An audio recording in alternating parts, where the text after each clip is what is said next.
सभी सनातनी और राष्ट्रवादी भाइयों का जय श्री राम।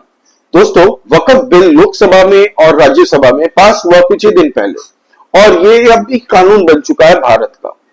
हालांकि इस कानून को चैलेंज करने वाले हमारे देश के अंदर में कई ऐसी पॉलिटिकल पार्टीज है, कई ऐसे एनजीओ संगठन है। अब इनके केस लड़ेंगे कौन, आपको पता है भारत में ऐसे केसेस मोस्टली कपिल सिब्बल, अभिषेक मनु सिंघवी यही लोग लड़ते हैं दोस्तों। फिर चाहे वो राम मंदिर के अगेंस्ट में केस लड़ना हो, केजरीवाल को बेल भी दिलवाना, तो यही लोग मिलते हैं दोस्तों। और ऐसे कई ऐसे केसेस हैं दोस्तों अनगिनत, जो भारत के हक की अगेंस्ट में बात जाती है, फिर भी यही लोग खड़े होते हैं। अब दोस्तों, राज्यसभा में आपने कपिल सिब्बल का बयान भी सुना होगा, वक्फ बिल के अगेंस्ट में ये बात कर रहे थे। हालांकि वक्फ बिल के खिलाफ ये कम, और ऐसा लग रहा था जैसे वो वहां पे कोई क्लाइंट ढूंढने गए हो, और सच में उनको क्लाइंट भी मिला दोस्तों। कपिल सिब्बल जमियात उलेमा को लेकर दोस्तों उनके केसेस मोस्टली हैंडल कर रहे हैं। अब सीजेआई संजीव खन्ना से उन्होंने अपील की कि ये जो वक्फ बिल है ये अनकॉन्स्टिट्यूशनल, इसको घोषित कर दिया जाना चाहिए। ठीक है, अब सीजेआई संजीव खन्ना जी ने लताड़ लगाई, इसको अच्छे से लताड़ लगाई कि ये कोर्ट रूम है भाई, इसके कुछ प्रोसेस होते हैं, आपको रिटर्न में एप्लीकेशन देना पड़ता है, ईमेल करना पड़ता है, और बड़बोलेबाजी से तो केस चालू नहीं हो जाता कि हमें केस लड़ना है ना। इस मुद्दे पे आपको प्रॉपर एक ईमेल भेजना पड़ता है, उसके बाद में सुनवाई की डेट देंगी कोर्ट, और उसके बाद में अगर सुनवाई करने लायक कुछ होगा तो होगी सुनवाई। तो ईमेल भेजिए, वर्बल से काम नहीं चलेगा। पहले मेंशनिंग लेटर तैयार कीजिए, दायर कीजिए। अब मेंशनिंग लेटर पढ़ने के बाद में हम डिसाइड करेंगे कि इस केस को लिस्ट करना है या नहीं, और उसके बाद में सुनवाई होगी। ये कह के कपिल सिब्बल को लताड़ दिया। अब दोस्तों, इससे साबित ये होता है ना दोस्तों, ऐसा लगता है कि भाई ये कोई कोर्ट की प्रायोरिटी नहीं है अभी। हालांकि पार्लियामेंट में बिल पास हुआ भाई, प्रेसिडेंट ऑफ इंडिया ने भी साइन कर दी है, इसके बाद क्या कुछ बचा रह जाता। फिर भी 10 ऐसे पिटीशन कोर्ट में गए हैं, सुप्रीम कोर्ट के पास में इस बिल के खिलाफ। आपको पता हो, अमित शाह जी राज्यसभा लोकसभा में कई बार कह दिया, किसी को दिक्कत हो तो आप सुप्रीम कोर्ट जाइए, किसी को दिक्कत हो तो सुप्रीम कोर्ट जाइए। क्यों? आपको पता है आर्टिकल 370 के खिलाफ भी कई लोगों ने केस ठोका था दोस्तों सुप्रीम कोर्ट में कि हम इसके खिलाफ जाते हैं, कुछ नहीं निकाल पाए। क्यों? क्योंकि लीगल फ्रेमवर्क क्राफ्ट इस तरीके से किया गया था, टाइम लेके, और एक एक पॉइंट को बारीकी से काम किया गया था दोस्तों, कि इसको कोई चैलेंज ना कर पाए, और कोई नहीं कर पाया। उसमें भी कपिल सिब्बल बहुत हीरो बन रहे थे, है ना। और इसमें भी टाइम लगा है, इसमें जो टाइम लगा है ना ये वक्फ बिल को लाने में, वो इस तरीके से लीगल सिस्टम को, फ्रेमवर्क को क्राफ्ट किया गया दोस्तों। इस तरीके से लीगल सिस्टम को कॉन्क्रीट बनाया गया है कि आप जाके चैलेंज कीजिए, आपको कौन से मुद्दे पे चैलेंज करना है, कौन से पॉइंट पे चैलेंज करना है।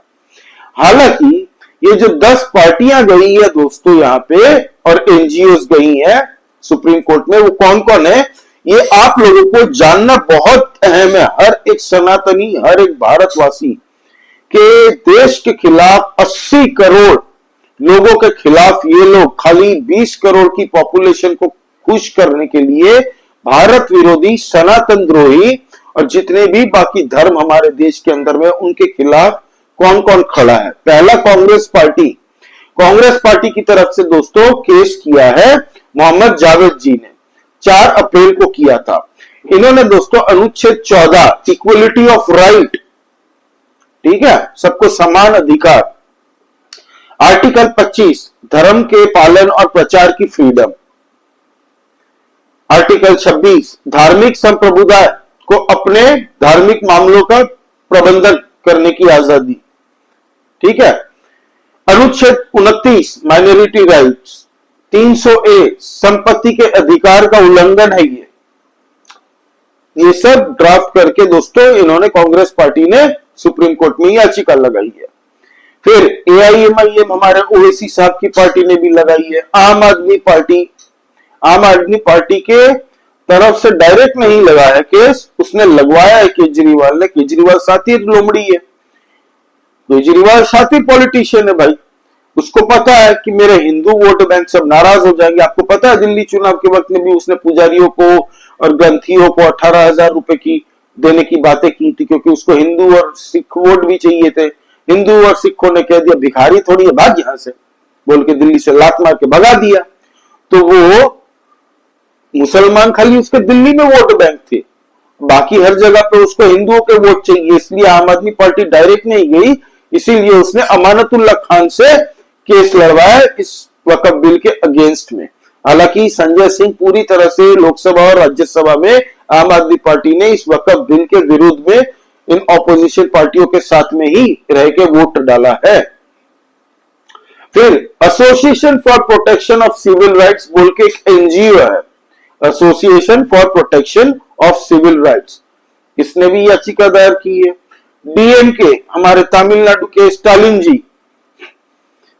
जी की पार्टी की तरफ से भी दोस्तों याचिका दायर हुई है। काली पट्टी पहन के, याद है ना, वो लोग अपनी असेंबली में वहां पे थे, प्रोटेस्ट कर रहे थे एक तरीके का, तो इनकी पार्टी ने भी किया है। अब दोस्तों केरला की सुन्नी मुस्लिम स्कॉलर्स और मौलवियों की एक संगठन है जमियतुल उलेमा, उन्होंने भी याचिका दायर की है।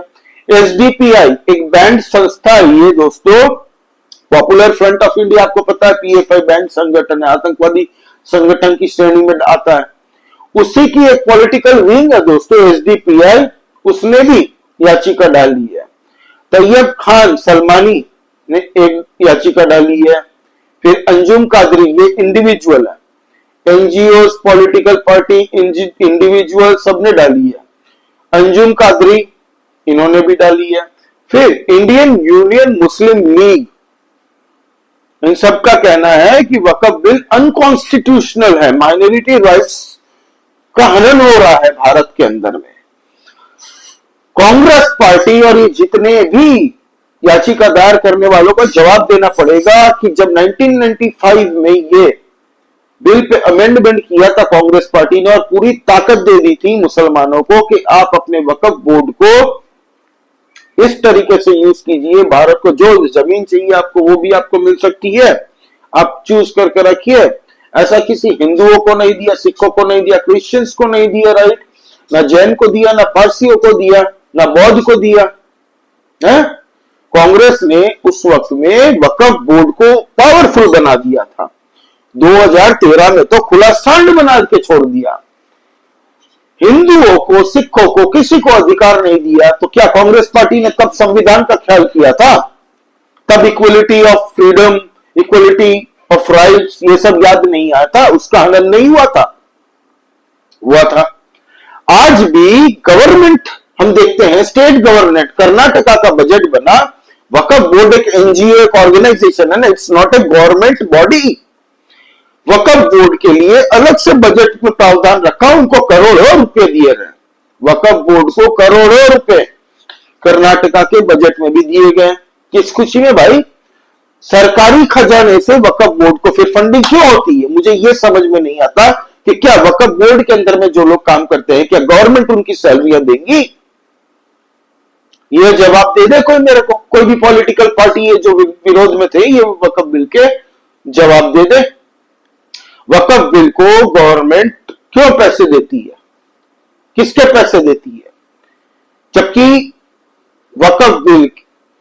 वक्फ बोर्ड से 1 रुपए की कमाई नहीं होती, लेकिन सरकारी खजाने से ये लोग मुस्लिम वोट बैंक को खुश करने के लिए वक्फ के नाम पे 500 करोड़, 100 करोड़, 1100 करोड़, 800 करोड़ अपने बाप के पैसे जैसे देते हो ये पॉलिटिशियंस को। ये बता दे, जबकि वक्फ बोर्ड से 1 रुपए की कमाई नहीं होती सरकार को, फिर वो चाहे स्टेट हो या सेंट्रल हो। मैं जवाब देता हूं आपको, बताता हूं और एक चीज, सनातनियों की मंदिर, जो हिंदुओं के हमारे मंदिर हैं दोस्तों, भारत में 4 लाख मंदिरों से स्टेट सरकार और सेंट्रल गवर्नमेंट को 1 लाख करोड़ का रेवेन्यू मिलता है, कमाई होती है 1 लाख करोड़ की।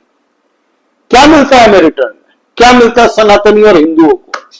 घंटा मिलता है, कुछ नहीं मिलता, कुछ नहीं मिलता। कभी भी बजट में आपने नहीं सुना होगा कि सनातन के लिए हम लोग 500 करोड़ रुपए अलग से बजट बना रहे हैं। वक्फ के लिए बनाएंगे भाई, वकफ के लिए प्रॉपर ये लोग बजट बनाते हैं just for Muslim vote bank. किसके पैसे से? सरकारी पैसे से, जबकि Waqf board is not a government body.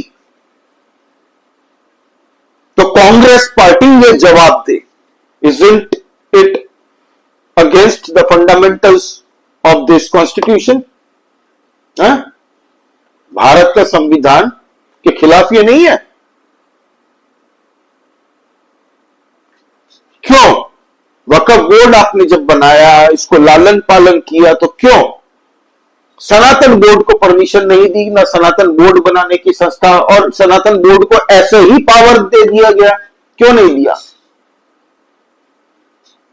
हिंदुओं के 4 लाख मंदिरों से 1 लाख करोड़ की कमाई होती है, बजट में कभी नहीं मिलता, उनको 1 रुपए नहीं मिलते हिंदुओं।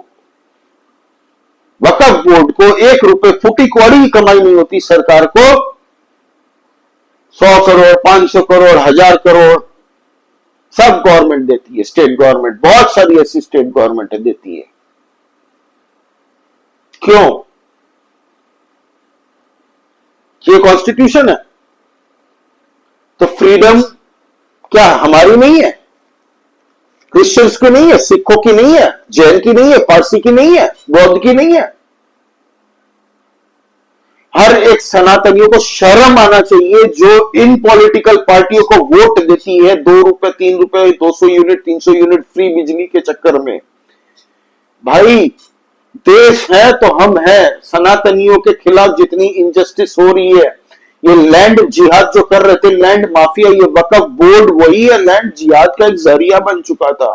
2013 में जिस तरीके से इसको पूरी तरह से लूट मचाने की आजादी इस कांग्रेस पार्टी ने दी थी, संविधान को बदल के आधे घंटे 1 घंटे के अंदर नया कॉन्स्टिट्यूशन लाके, और यही राहुल गांधी कॉन्स्टिट्यूशन की लाल किताब दिखा के पूरे भारत के अंदर में कॉन्स्टिट्यूशन का मजाक उड़ाते हैं और भारतीयों का मजाक उड़ाते हैं। सनातनियों के मुंह में हंसते होंगे ये लोग, कांग्रेस के क्वार्टर में बैठ के ये लोग जब बात कर रहे होंगे ना, तब आपस में हंस रहे होंगे, देखो इन हिंदुओं को हमने कैसे बर्बाद करने की ठानी है, फिर भी हम कॉन्स्टिट्यूशन दिखा के, जिन्होंने कॉन्स्टिट्यूशन बर्बाद किया इस देश का 70 सालों से, वही आज मजाक उड़ा रहे हैं, कॉन्स्टिट्यूशन की लाल किताबें देके बड़ी बड़े प्रवचन दे रहे हैं।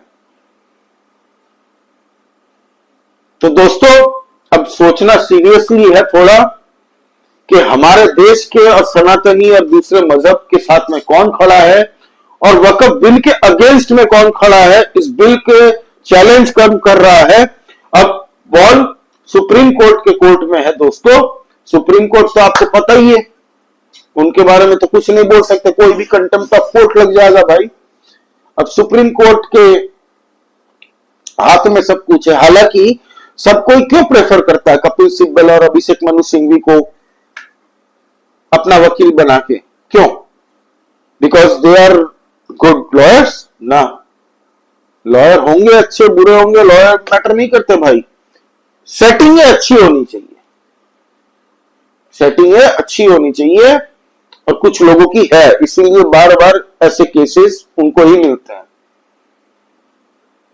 एनीवे दोस्तों, आपका इस बारे में क्या कहना है प्लीज कमेंट करके बताइए, लाइक कीजिए इस वीडियो को, और please subscribe to this channel. हम लोग इंटरनल पॉलिटिक्स डिस्कस करते रहते हैं दोस्तों। जय श्री राम सभी सनातनी और राष्ट्रवादी भाइयों को। जय हिंद, वंदे मातरम।